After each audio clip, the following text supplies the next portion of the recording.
Welcome to Devdas Academy. Today we are going to study class 10 science chapter 12 electricity. So let us begin. So electricity. So flow of electric charge is called as electricity. So what electricity is? It is the flow of electric charge. If we see here, यहाँ पे एक आदमी है, वो क्या है, यहाँ से प्लग को उन्होंने उस आदमी ने अंदर डाल के रखा है और यहाँ से क्या हो रहा है कि इसकी बॉडी के अंदर से करंट फ्लो हो रहा है। हम क्या कहेंगे कि इसकी बॉडी के अंदर से करंट फ्लो हो रहा है, करंट, या फिर हम कहेंगे चार्ज फ्लो हो रहा है। सो ये क्या हो रहा है, इसकी बॉडी के अंदर से हम कहते हैं इलेक्ट्रिक शॉक लगा, इलेक्ट्रिसिटी फ्लो हुई उसकी बॉडी के अंदर से। सो ये था इलेक्ट्रिसिटी। आगे बढ़ते हैं।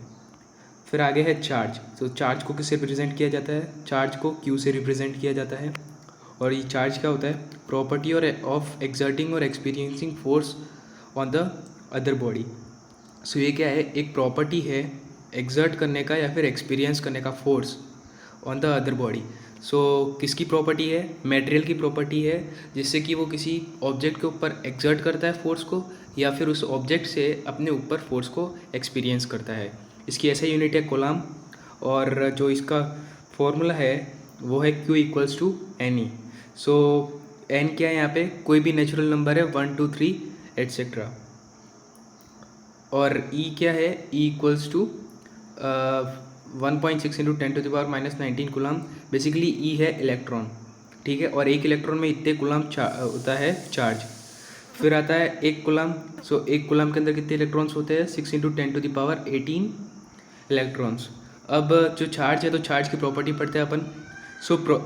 सो जो प्लस और प्लस होता है वो एक दूसरे को रिपेल करते हैं, और नेगेटिव होता है वो एक दूसरे को रिपेल करते हैं। मींस जो लाइक चार्जेस होते हैं वो एक दूसरे को रिपेल करते हैं, और जो अनलाइक चार्जेस होते हैं वो एक दूसरे को अट्रैक्ट करते हैं, ठीक है। आगे बढ़ते हैं। फिर आता है टाइप्स ऑफ मटेरियल। फिर कितने टाइप्स के मटेरियल है? 3 टाइप के मटेरियल होते हैं। पहला है कंडक्टर। सो कंडक्टर क्या होता है? कंडक्टर अलाउ करता है इलेक्ट्रिसिटी को इसके अंदर से फ्लो करने के लिए। मीन्स जो कंडक्टर एक ऐसा मटेरियल होता है वो इलेक्ट्रिसिटी को अलाउ करता है खुद के अंदर से फ्लो करने के लिए। इसका एग्जांपल देखें तो इसका एग्जांपल होगा मेटल। कोई भी मेटल ले लेते हैं, for example iron. So iron से हमको इलेक्ट्रिक शॉक लगता है, मीन्स इसके अंदर से इलेक्ट्रिसिटी फ्लो होती है। सो ये एक कंडक्टर है। फिर आता है इंसुलेटर। सो इंसुलेटर क्या होता है? Insulator doesn't allow electricity to flow through it. So insulator allow नहीं करता इलेक्ट्रिसिटी को फ्लो थ्रू इट, फ्लो करने के लिए। सो अगर हम देखें कि जो हम रबर ग्लव्स यूज़ करते हैं वो क्या होता है? एक इंसुलेटर होता है। इसके कारण हमको रबर से या फिर कोई भी रबर की ऑब्जेक्ट से हमको इलेक्ट्रिक शॉक नहीं लगता है, ठीक है। फिर आता है सेमी कंडक्टर। तो सेमी कंडक्टर क्या है?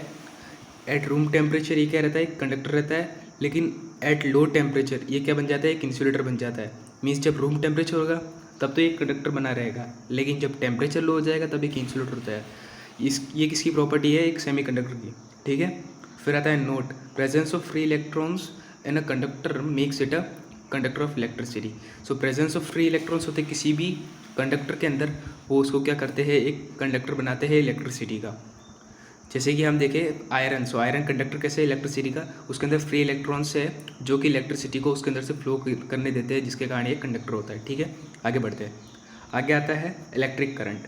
सो इलेक्ट्रिक करंट क्या होता है? Rate of flow of charge. So rate of flow of charge means कि कितने टाइम में कितने कूलम चार्ज फ्लो होगा, उसे हम कहेंगे करंट। सो इसकी ऐसी यूनिट क्या है? एम्पियर, ठीक है। फिर इसको हम रिप्रेजेंट करते हैं I से, और इसका फॉर्मूला है I इक्वल्स टू Q/T, ठीक है। Q यहाँ पे हमारे को पता है क्या है? चार्ज। और T क्या है? टाइम, वो भी किस में? सेकेंड में, ठीक है। अब 1 एम्पियर को डिफाइन करें तो 1 एम्पियर क्या होगा? 1 एम्पियर एक इलेक्ट्रिक सर्किट के अंदर से करंट फ्लो, अगर अपन इसको डिफाइन करें तो क्या कहेंगे कि 1 ampere is the current flowing through a circuit having 1 coulomb charge flowing in 1 second. उसे हम क्या कहेंगे? 1 एम्पियर, ठीक है। फिर इसको मेज़र कैसे किया जाता है? इसको मेज़र किया जाता है एमीटर से। एमीटर कैसे कनेक्ट होता है एक सर्किट के अंदर? सीरीज़ में। हम देखें यहाँ पे तो ये कैसे कनेक्टेड है? एक सीरीज़ में। यहाँ पे पॉजिटिव है, ये लॉन्गर वन जो है टर्मिनल ये पॉजिटिव है, शॉर्टर वन नेगेटिव है, और ये जो पॉजिटिव है यहाँ पे ये कनेक्टेड है, और यहाँ पे नेगेटिव पे कनेक्टेड है। और कैसे कनेक्टेड है? ये सीरीज़ में। एमीटर को हम ए से रिप्रेजेंट किया करते हैं। फिर आता है ये फ्लो कैसे होता है? फ्लो होता है पॉजिटिव टू नेगेटिव। हम यहाँ पे देखें सो करंट यहाँ से ये डायरेक्शन शो कर रहा है अपन को, ये पॉजिटिव टर्मिनल है, यहाँ से ऐसे होते हुए करंट यहाँ से रेजिस्टर से होते हुए जा रहा है सीधा नेगेटिव की तरफ, ठीक है। फिर आता है ये एक scalar quantity. Scalar quantity means इसमें डायरेक्शन मैटर नहीं रखती है, सिर्फ मैग्नीट्यूड मैटर रखता है। फिर आता है आइडियल एमीटर। तो आइडियल एमीटर होता है, उसका रेजिस्टेंस कितना होता है, आइडियल एमीटर का रेजिस्टेंस होता है 0, ठीक है। आगे बढ़ते हैं। फिर आता है सर्किट। तो सर्किट क्या है, एक क्लोज्ड और कंटिन्यूस पाथ है किसका, करंट का।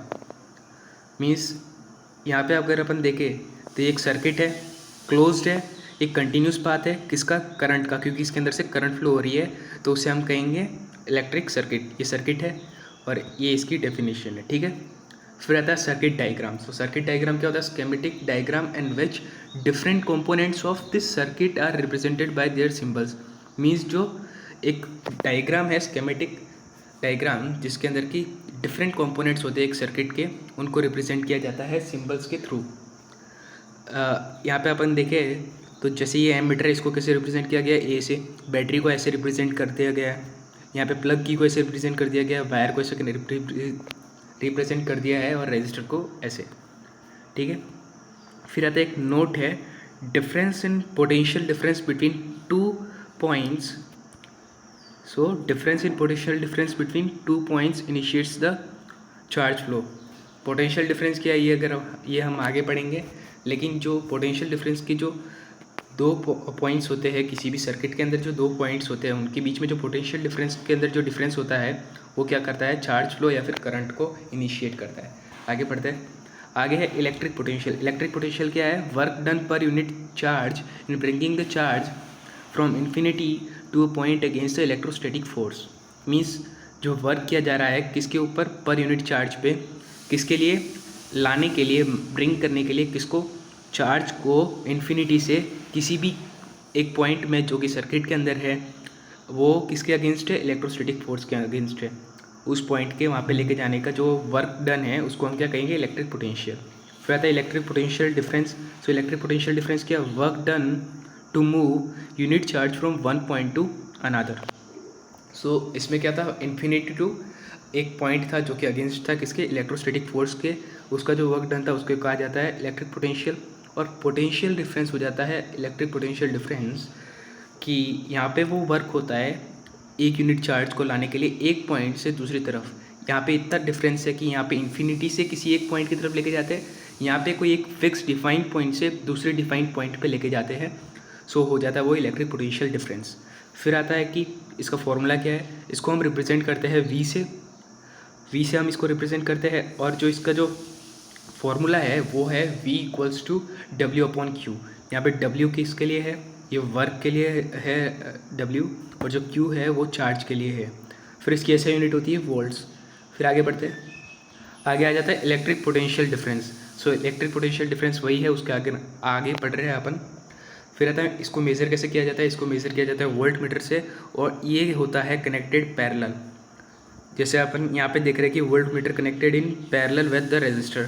यहाँ पे रेजिस्टर के साथ जो ये वोल्ट मीटर है इसको पैरेलली कनेक्ट कर दिया गया है, और एमीटर जैसे कि अपन ने पढ़ा था ये सीरीज के अंदर कनेक्ट हुआ है। फिर आता है ये भी एक स्क्वायर क्वांटिटी है। अपन ने यहाँ पे पढ़ा था कि जो करंट है वो एक स्क्वायर क्वांटिटी है, और यहाँ पे अपन पढ़ रहे हैं कि जो इलेक्ट्रिक पोटेंशियल डिफरेंस है वो भी एक स्केलर क्वांटिटी है। Means both are scalar quantities.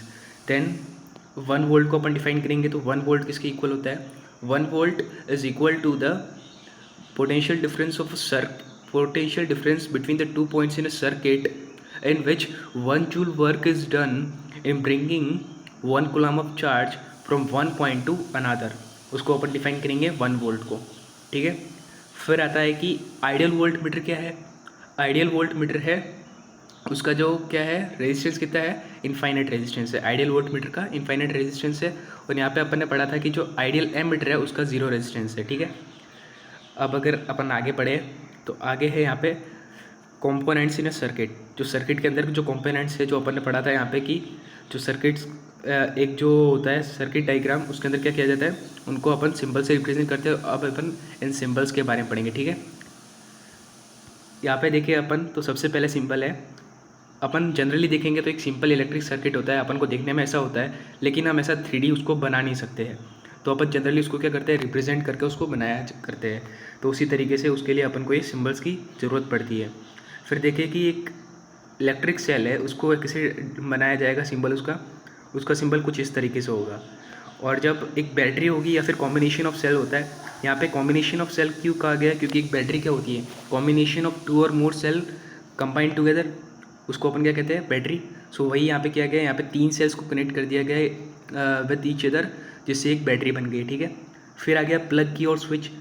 ये प्लग की स्विच कौन सा है, ओपन वाला। तो ओपन वाले में कैसे कर दिया इन्होंने, एक ब्रैकेट बना दिया है और साइड से इसको कनेक्ट कर दिया है वायरिंग से। फिर आ गया प्लग की और स्विच क्लोज्ड। सो क्लोज्ड प्लग की या फिर स्विच कैसा दिखेगा, इसके बीच में इन्होंने एक डॉट कर दिया है, जिससे ये रिप्रेजेंट करता है कि ये एक क्लोज सर्किट की प्लग की है। फिर आ गया यहाँ पे वायर जॉइंट। तो वायर जॉइंट में क्या कर दिया इन्होंने, एक वायर को यहाँ से क्रॉस कर दिया है, सो इन्होंने उल्टा टी बना दिया और जहाँ पे जॉइंट है वहाँ पे डॉट बना दिया, तो इसको हम वायर जॉइंट कहेंगे। फिर आया wire crossing without joining. So without joining इन्होंने कैसे कर दिया, एक कर्व बना दिया है और उसके बीच में से वायर निकाल दिया, तो उसको हम कहेंगे विदाउट क्रॉसिंग। जो वायर जो क्रॉस हो रहा है उसको हम ऐसा बनाएंगे, ठीक है। फिर आया electric bulb. So electric bulb कैसे बनाया इन्होंने, एक इन्होंने जो मैकडोनल्ड्स का जो साइन होता है उस तरीके से बनाया और नीचे से वायरिंग से कनेक्ट कर दिया है। और इसको एक और तरीके से बनाया जाता है, वो कुछ इस तरीके से 3D टाइप में। फिर आया रजिस्टर ऑफ रेजिस्टेंस आर। सो ये रजिस्टर कैसे बना दिया इन्होंने, एक जिगजैग कैसे लाइन बना दी है और उसको कनेक्ट कर दिया इन्होंने वायरिंग से। फिर आ गया वेरिएबल रेजिस्टेंस और रियोस्टेट। सो वेरिएबल रेजिस्टेंस होता है और रेजिस्टेंस में ये फ़र्क होता है कि रेजिस्टेंस जो होता है उसका जो रेजिस्टेंस होता है, जो एक नॉर्मल रजिस्टर होता है उसका रेजिस्टेंस क्या होता है, चेंज नहीं हो सकता। लेकिन जो वेरिएबल रजिस्टर होता है या फिर जो रियोस्टेट उसे रियोस्टेट भी कहा जाता है, उसमें आप रेजिस्टेंस को चेंज कर सकते हो। तो इसको कैसे रिप्रेजेंट किया जाता है, इसको ऐसे वैसे के वैसे बना दिया इन्होंने रेजिस्टेंस के जैसे, जो नॉर्मल रेजिस्टेंस होता है, और ऊपर से एक एरो बना दी है, थोड़ा सा चेंज है यहाँ पे बस। और दूसरे में भी इन्होंने ऊपर से नीचे एरो बना दी। अपन इन दोनों में से कोई भी एक सिंबल यूज़ कर सकते हैं, जैसे कि अपन यहाँ पे दोनों में से कोई एक यूज़ करते हैं। फिर है एमीटर। तो एमीटर कैसे है, जो अपन ने अभी थोड़े टाइम पहले पढ़ा था उसी तरीके से, और वोल्ट मीटर भी वैसे ही है। सो ठीक है, अपन का ये जो था ये वाला टॉपिक अपना क्लियर हो गया, कंपोनेंट्स इन अ सर्किट। आगे के टॉपिक्स अपन नेक्स्ट वीडियो में पढ़ेंगे। Till then keep learning, keep watching.